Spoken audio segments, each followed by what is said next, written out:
በስመ አብ ወወልድ ወመንፈስ ቅዱስ አሐዱ አምላክ አሜን። በክርስቶስ ክርስቲያን፣ በወልድ ወልደ እግዚአብሔር፣ በመንፈስ ቅዱስ መንፈሳውያን የተሰኛችሁ የኃያሉ የልዑል እግዚአብሔር ቤተሰቦች የእናታችን የቅድስት ድንግል ማርያም የአስራት የበኩራት ልጆች እንኳን ለመጥምቀ መለኮት ለቅዱስ ዮሐንስ ወርሃዊ መታሰቢያ ክብረ በዓል እንዲሁም በዚህች ዕለት ለሚታሰቡ ቅዱሳን ክብረ በዓል በሰላም በጤና ደረሳችሁ። ዝክር ሚዲያችንን ዘውትር ሰብስክራይብ፣ ላይክ እንዲሁም ሼር እያደረጋችሁ እያደመጣችሁ ስለሆነ እያመሰገን ቻናላችን ከዚህ በላይ ለሌሎች እህቶችና ወንድሞች ተደራሽ እንዲሆን ሼር በማድረግ እንዲሁም ላይክ በማድረግ እንድትተባበሩን ስንል በልዑል እግዚአብሔር ስም በትህትና ቃል እናሳስባለን። ከቅዱስ ዮሐንስ ከረድኤቱ ከበረከቱም ያሳትፈን ዘንድ የልዑል እግዚአብሔር መልካም ፈቃድ ይሁንልን። አሜን።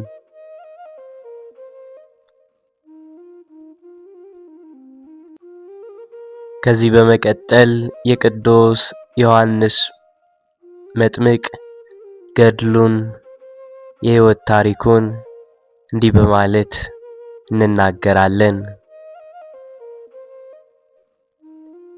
መጥምቀ መለኮት ቅዱስ ዮሐንስ ብሉይ ኪዳንና በአዲስ ኪዳን መካከል ከነበሩ ቅዱሳን አበው አንዱ የሆነ ከነቢያት እነ ነቢዩ ኢሳይያስ፣ ከመላእክት እነ ቅዱስ ገብርኤልና ከካህናት አባቱ ዘካርያስ ትንቢት የተናገሩለት ነቢይና ሐዋርያ ነው።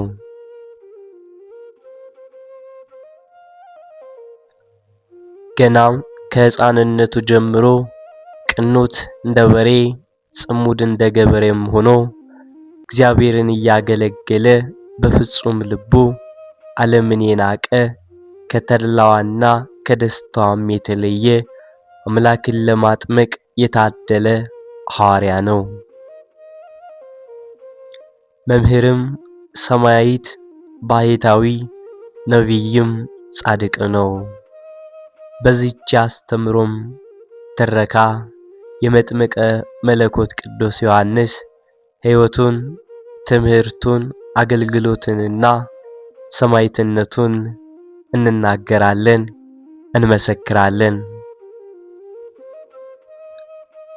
ትንቢቱና ብስራቱ በመወለዱም ብዙዎች ደስ ይላቸዋል። ካህኑ ዘካርያስና ከእናቱ ከቅድስት ኤልሳቤጥ ከሁለቱም ወገን የተወለደው በጌታ ትእዛዝና ሕግጋት ሁሉ ያለ ነቀፋ ይሄዱ በእግዚአብሔር ፊት ጻድቃን ከነበሩ ቅዱሳኖች ነው። ኤልሳቤጥም መካን ነበረችና ልጅ አልነበራቸውም። ልጅ ይሰጣቸውም ዘንድ እግዚአብሔርን ዘውትር ይማጸኑት ነበር። ካህኑ ዘካርያስ ወደ ቤተ መቅደስ ገብቶ ዕጣን በማሳረግ ላይ ሳለም የእግዚአብሔር መልአክ በዕጣኑ መሠዊያ ቀኝ ቆሞ ዘካርያስ ሆይ ጸሎት ተሰምቶልሃልና አትፍራ፣ ሚስት ኤልሳቤጥም ወንድ ልጅ ትወልድልሃለች፣ ስሙንም ዮሐንስ ትለዋለህ። ደስታና ተድላ ይሆንልሃል፣ በመወለዱም ብዙዎች ደስ ይላቸዋል፣ በጌታ ፊት ታላቅ ይሆናልና የወይን ጠጅና የሚያሰክር መጠጥ አይጠጣም። ገናም በእናቱ ማኅፀን ሳለ መንፈስ ቅዱስ ይሞላበታል። ከእስራኤልም ልጆች ብዙዎችን ወደ ጌታ ወደ አምላካቸው ይመልሳል።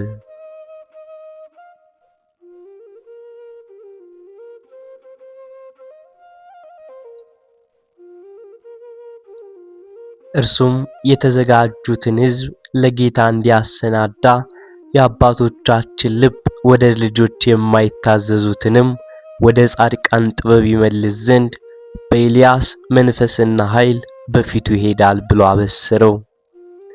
ካህኑ ዘካርያስም እኔ ሽማግሌ ነኝ፣ ሚስቴም በዕድሜዋ አርጅታለችና ይህንን በምን አውቃለሁ አለው።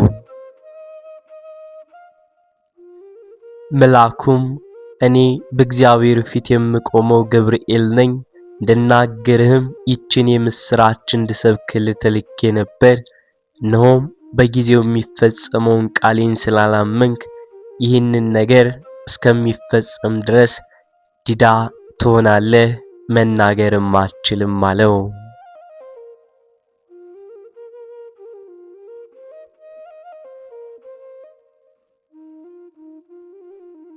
ከውጭ ቆመው ጸሎት ሲያሳርጉ የነበሩ ሕዝቡም ዘካርያስ ከቤተ መቅደስ እስኪወጣ ይጠብቁት ነበር። በመዘግየቱም ምን ሆኖ ነው ብለውም ያሰቡም ነበር። ከቤተ መቅደስ በወጣም ጊዜ ሊያናግራቸው ባለመቻሉ ይጠቅሳቸውም ነበር። በዚህም በቤተ መቅደስ ራእይ እንዳያስተዋሉ ከመልአኩም ቃል ተነሳ ካህኑ ዘካርያስ ልጁ ቅዱስ ዮሐንስ እስኪወለድ ዲዳም ሆኖ ነበር።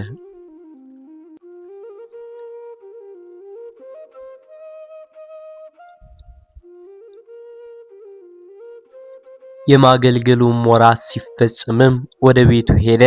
ከሁለት ቀን በኋላ አረጋዊቷ ቅድስት ኤልሳቤጥ ጸነሰች። ቅድስት ኤልሳቤጥም በመካንነቷ ከሰዎች የሚደርስባት ሽሙጥ ተወግዶላታልና እግዚአብሔር በዚህ ወራት ከሰው ስድቤን ያርቅ ዘንድ እንዲያደረገልኝ ስትል ለ5 ወራት ተሸሸገች። ቅዱስ ገብርኤል እመቤታችን ጌታችንን በድንግልና እንደምትወልድ ሲያበስራት ወንድ ሳላውቅ ይህ እንዴት ሊሆን ይችላል ባለችውም ጊዜ እግዚአብሔር ሁሉን ማድረግ እንደሚቻለው ለማስረዳት መካኗ ቅድስት ኤልሳቤጥ በስተርጅና መውለዷን ጠቅሶላታል። ጽንሰቱና ልደቱ አንተ ሕፃን ሆይ የልዑል ነቢይ ትባላለህ። ቅድስት ኤልሳቤጥ መስከረም 26 ቀን ታላቁን ሰው ጸንሳ ለ6 ወራት ራሷን ሰወረች። በ6ኛው ወር የፍጥረት ሁሉ ጌታ በተጸነሰም ጊዜ የአርያም ንግሥት እመቤታችን ቅድስት ድንግል ማርያም ደጋደጋውን ወደ ኤልሳቤጥ ቤት መጣች። ሁለቱ ቅዱሳት የታማማቾች ልጆች ናቸው። አስቀድሞ በነቢዩ በኢሳይያስ የአዋጅ ነጋሪ ቃል ተቀብሎ እንደተነገረው የእግዚአብሔርን መንገድ በምድረ በዳ ጥረጉ፣ ለአምላካችንም ጎዳና በበረሃ አስተካክሉ በማለት ፊት አውራሪ ሆኖ የሚላከው ቅዱስ ዮሐንስን የጸነሰችው ቅድስት ኤልሳቤጥ በጸነሰች በ6ኛው ወር እመቤታችን ቅድስት ድንግል ማርያምን ልትጠይቃት ወደ እርሷ በሄደችም ጊዜ እጅግ የሚያስገርም ሁኔታ ተፈጠረ።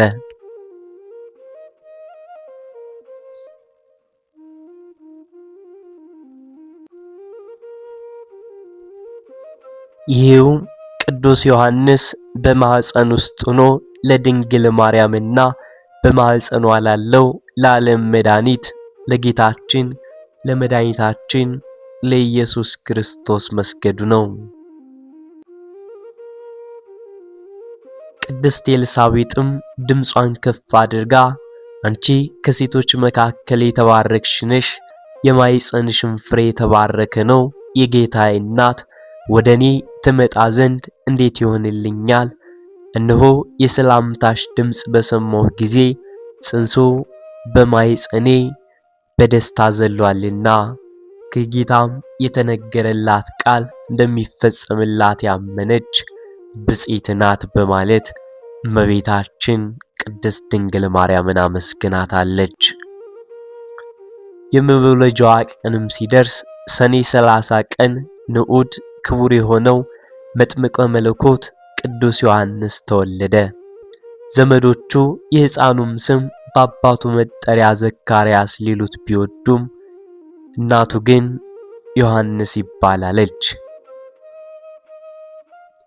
የመልአኩን የብስራት ቃል ባለመቀበሉ አንደበቱ ተይዞም የነበረው ካህኑ ዘካርያስም ስሙ ዮሐንስ ይባል ብሎም ሲጽፍ አፉ ተከፈተ፣ አንደበቱም ተፈታና በመንፈስ ቅዱስ ተቃኝቶ አንተ ሕፃን ሆይ የልዑል ነቢይ ትባላለህ፣ መንገዱን ልትጠርግ በጌታ ፊት ትሄዳለህና የኃጢአታቸውን ስርየት የሆነውን የመዳን ዕውቀት ለሕዝቡ ትሰጣለህ። ይህም ከላይ የመጣ ብርሃን በጎበኘበት በአምላካችን ምሕረትና ርኅራኄ ምክንያት ነው።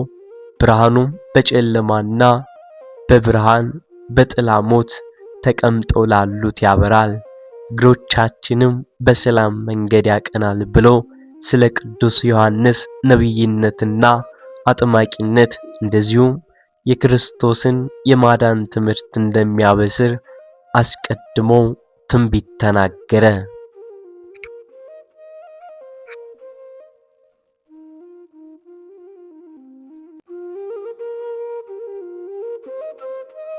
ስደቱና ገዳማዊ ሕይወቱ የእግዚአብሔርን መንገድ በምድረ በጋ አጥረጉ፣ ለአምላካችሁም ጎዳና በበረሃ አስተካክሉ። በቅዱስ ወንጌል እንደተጻፈም ሄሮድስ የመድኃኒታችን የክርስቶስ መወለድ ከሰብአ ሰገል ሲሰማ መንግስቴን ይወስድብኛል ብሎ ስለሰጋ ጌታችን ያገኘም መስሎት የቤተልሔም ሕፃናት መግደል ጀመረ። ቅዱስ ዮሐንስም ከተወለደ 2 ዓመት ከ6 ወር በሆነውም ጊዜ ሰብአ ሰገል በመምጣታቸው በእስራኤል ምድር የሚገኙት ሕፃናትን ሄሮድስ አስፈጀ። ትንሽ ቆይቶም አይሁድ ለሄሮድስ ስለ ቅዱሱ ሕፃን ነገሩት። ሲጸነስ የአባቱን አንደበት የዘጋ ሲወለድ ደግሞ የከፈተ ዮሐንስ የሚባል ሕፃን አለና እርሱንም ግደል አሉት። እናቱ ቅድስት ኤልሳቤጥ ይዛው ስትሸሽ ካህኑ ዘካርያስን ግን ገድለውታል። የሄሮድስም ጭፍሮች ዮሐንስን ፈልገው ባጡትም ጊዜ ዘካርያስ በቤተ መቅደስ ውስጥ በሰይፍ ገደሉት። ካህናቱም በንጹሕ ልብስ ገንዘው በአባቱ በበራክዩ መቃብር ቀበሩት። ደሙም እስከ 7 ዓመት ድረስ ሲፈላም ኖረ። ጌታችንም የዘካርያስን ደም እንደሚፈረዳቸውም ሲያስረዳ ከአቤል ደም ጀምሮ በመሠዊያውና በቤተ መቅደስ መካከል እስከ ጠፋው እስከ ዘካርያስ ደም ድረስ እንደዚህ ከዚህ ደም ይፈልጋል በማለት ጻፍት ፈሪሳውያንን ገስጿቸዋል። በዚህም ጊዜ ቅድስት ኤልሳቤጥ ልጇን ከሞት ለማዳን ስትል ሕፃኑ ዮሐንስን ይዛ ወደ በረሃም ተሰደደች።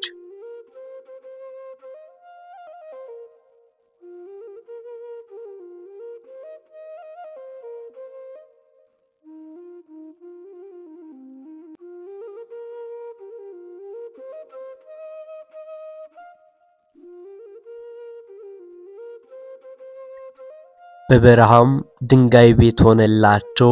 እግዚአብሔርም ከብርድ ከፀሐይና ከአራዊት አፍም እየጠበቃቸው መኖር ጀመሩ።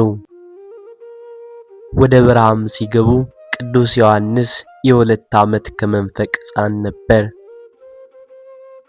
አረጋዊት ኤልሳቤጥም ሕፃኑን እያሳደገች በገዳመ ዚፋታ ለ3 ዓመታት ከ5 ወር ቆይታለች። ሕፃኑም አደገ፣ በመንፈስም ጠነከረ። ለእስራኤል እስከ ታየበት ቀን ድረስ በምድረ በዳም ኖረ። ቅድስት ኤልሳቤጥ ወደ በረሃ በገባች በ5ኛ ዓመቷ ቅዱስ ዮሐንስም 7 ዓመት ሲሞላው ሕፃኑን በበረሃ ትታ ከዚህ ዓለም ድካም አረፈች። በገድሉ እንደተጻፈው ጌታችን ኢየሱስ ክርስቶስ ቅድስት ድንግል ማርያምና ሰሎሜ እንዲሁም ቅዱሳን መላእክት ካህኑ ዘካርያስና ስምዖን በአካለ ነፍስም ተገኝተው ገንዘው ቀብረዋታል። ቅዱስ ዮሐንስም እግዚአብሔር ከአራዊት አፍ እየጠበቀው ሲርበው ሰማያዊ ኅብስትን እየመገበው ሲጠማው ውሃ እያፈለቀ እያጠጣው አናብስቱና አናምርቱ እንደ እህትና እንደ ወንድም ሆነውለት እየታዘዙት በበረሃ መኖር ጀመረ። በበረሃ ሲኖርም የግመል ጠጉር ይለብስ፣ በወገቡም ጥፍር ይታጠቅ ነበር። አንበጣ በአቴና ቀምሲስ በኢትዮጵያም ሰበቦት የሚባለውን የበረሃ ማር የበረሃም ቅጠል ጸደንያ ጣዝማ ማር የሚባለውን ይመገብ ነበር። ቅዱስ ዮሐንስ ከዚህም በኋላ በዚያ በረሃ የግመል ጠጉርም ለብሶ ጥፍር ጣጥቆ ተባይቶን ቀጠለ።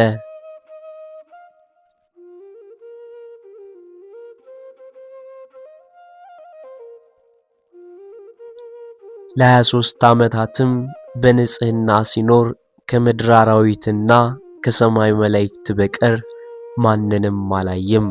ይህች ዓመፀኛ ዓለምም አልቀመሳትም። ኤልያስ ጸጉራም እንደሆነም ሁሉ ዮሐንስም ልብሱ የግመል ጸጉርም ሆኖ ሁለቱም መናንያን ጸዋሚያን ታራሚያን ወይንም ፈቃደ ሥጋን የተዉ ዝንጉሃን የሥጋን ስሜት የዘጉ ባህታውያን መሆናቸው። በተጨማሪም ኤልያስ አካብና ኤልዛቤልን፣ ዮሐንስ ደግሞ ሄሮድስና ሄሮድያዳን መገሰጻቸው ኤልያስ ከክርስቶስ ዳግም ምጽአት ቀድሞ እንደሚመጣ ሁሉ ዮሐንስም ከክርስቶስ ቀዳሚ ምጽአት በአካለ ሥጋ መገለጥ ቀድሞ ማስተማሩ ያመሳስላቸዋልና ጌታችን ዮሐንስን ኤልያስ ብሎታል።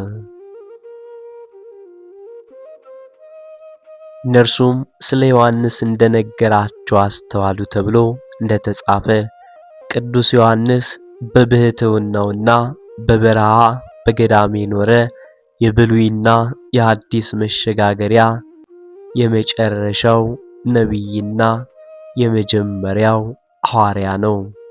ስብከቱና ጥምቀቱ እነሆ የዓለምን ኃጢአት የሚያስወግድ የእግዚአብሔር በግ ዘያአትት ኃጢአተ ዓለም ነዋ በጉ እንዳለው 30 ዓመት ሲሞላው በነቢዩ በኢሳይያስም ቃል የጌታን መንገድ አዘጋጁ ጥርጊያውንም አቅኑ እያለ በምድረ በዳ የሚጮሰው ድምፅ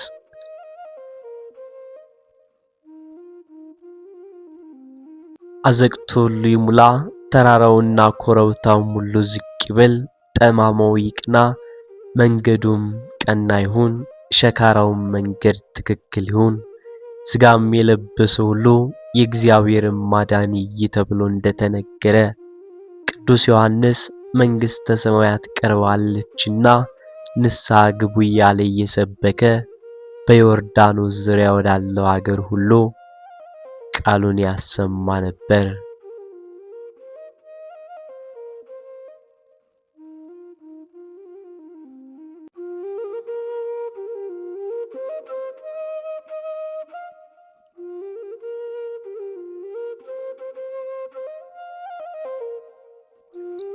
በዚያም ወቅት የይሁዳ አገር ሰዎች ሁሉ ኃጢአታቸውንም እየተናዘዙ ከእርሱም ይጠመቁ ነበር።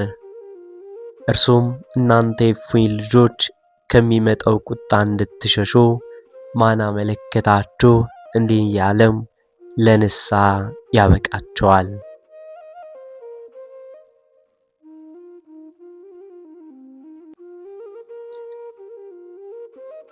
መጥምቀ መለኮት ቅዱስ ዮሐንስንም ጌታችን ኢየሱስ ክርስቶስን አጥምቆታል።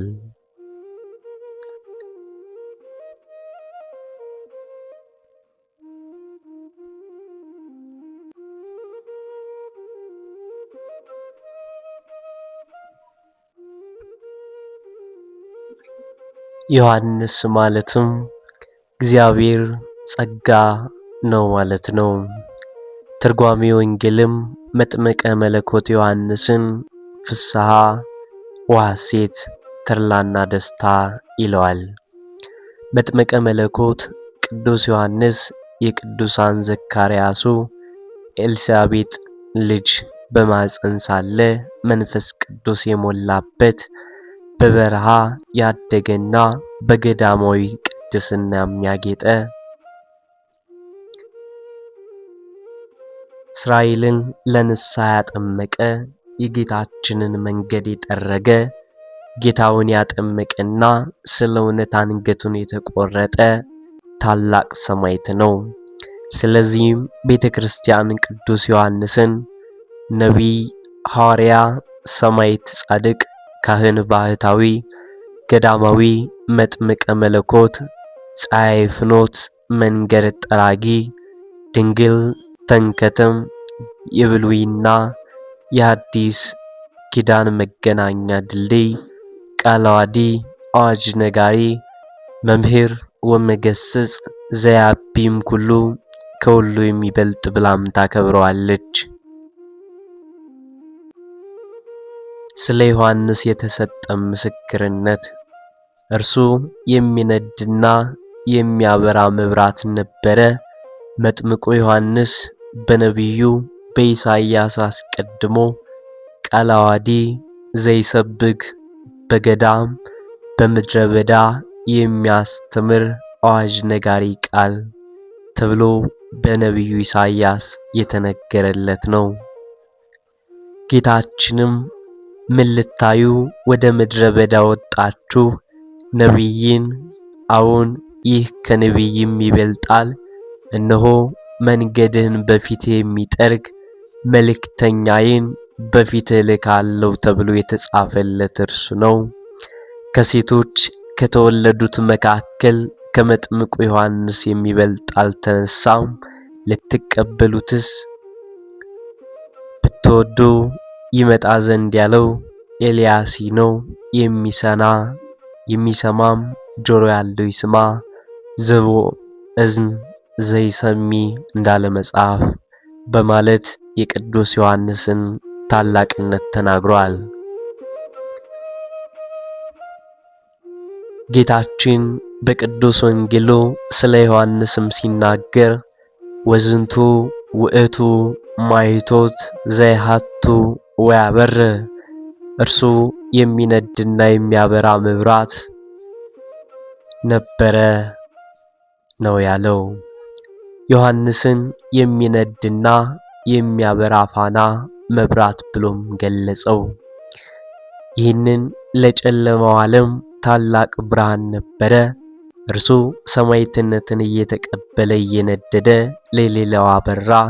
ፀሐይ በወጣም ጊዜ የፋናን ብርሃን የሚሻው እንደሌለው ጌታን ባስተማረ ጊዜ የዮሐንስ ትምህርቱ የሚሻው የለምና የዮሐንስን ትምህርት በፋና የጌታን ትምህርት በፀሐይ መስሎ ተናገረ። በሌላም መልኩ ፋና ለመጣለት ነው የሚያበራው፣ ፀሐይ ግን ለሁሉም ነው። እንደዚሁ ሁሉ ዮሐንስ ያስተማረው ለመጣለት ሕዝብ ነው። ጌታ ያስተማረው ለሁሉም ነውና የዮሐንስ ትምህርት በፋና የጌታ ትምህርት ደግሞ በፀሐይ መስሎ አስተማረ። የመልካ ዮሐንስ መጥምቅ ጸሐፊም ከመላእክት ከነቢያት ከካህናት ከሐዋርያት መካከል እንደርሱ መለኮትን ለማጥመቅ የተመረጠ አለመኖሩን በመጥቀስ ዮሐንስ ከማከ ሶበፈተው ወጽሕቁ እሳተ ነዳዲ የተክህሎሙ ያጥምቁ ራጉኤል በትጋሁ ወኢዮ በጽድቁ። ዮሐንስ ሆይ ራጉኤል በትጋቱ ኢዮብም በጽድቁ ቢመኙ ሆነ ቢጨነቁ እንዳንተ የሚነድ እሳትን መለኮትን ሊያጠምቅ አልተቻላቸውም ሲል መስክሮለታል። ቅዱስ ዮሐንስ መስከረም 1 ቀን ቃል ኪዳን የተቀበለበት ዕለት ነው። የቅዱስ ዮሐንስ ሕይወቱና ትምህርቱ ያደረጋቸው ድንቆች ታምራት እንዲሁም እግዚአብሔር የሰጠው ቃል ኪዳንና ሰማዕትነቱ በገድሉ በሰፊው ተጽፏል። በዚህችም አጭር ያስተምሮ ክብሩን ለማስታወስ ያክል በጥቂቱ ተናገርን። ከቅዱስ ዮሐንስ ረድኤቱን በረከቱን አማላጅነቱን እንድናገኝ የልዑል እግዚአብሔር መልካም ፈቃድ ይሁንልን። አሜን። ወስብሐት ለእግዚአብሔር ወለወላዲቱ ድንግል